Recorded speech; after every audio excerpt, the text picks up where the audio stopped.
શું તમે પણ સ્ટ્રેસમાં હો તો ભૂખ ના હોવા છતાં ખાવાનું ખાઈ લો છો?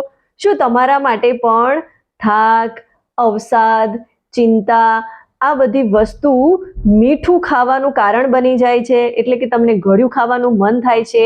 તો તમે એકલા નથી. અને આ વસ્તુ એટલે ઇમોશનલ ઈટિંગ, અને ઘણા બધા લોકો ઇમોશનલ ઈટિંગથી પરેશાન છે.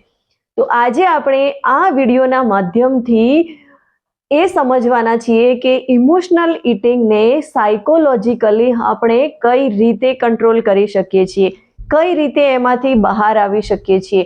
તો વિડીયોને એન્ડ સુધી જરૂરથી જોજો. સૌથી પહેલાં તો health and lifestyle coach Daksha Patel, આપ સર્વેનું સ્વાગત છે આપની YouTube channel dB health hub પર. સૌથી પહેલાં આપણે સમજી લઈએ કે ઇમોશનલ ઈટિંગ ખરેખર કહેવાય કોને? તો જ્યારે આપણને ભૂખ વગર આપણે ખાવાનું ખાઈ લઈએ છીએ, એટલે કે ઇમોશન સાથે ખાવાનું ખાઈએ છીએ, ત્યારે સમજવું કે આ ઇમોશનલ ઈટિંગ છે.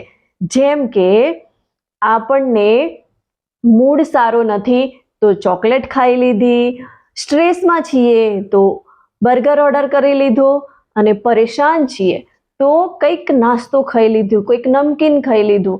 તો આવી રીતે આપણે જાણે અજાણીએ આપણા મૂડ ઉપર આધારિત કંઈક ને કંઈક ખાતા રહીએ છીએ, કંઈક ને કંઈક સ્નેકિંગ કરતા રહીએ છીએ.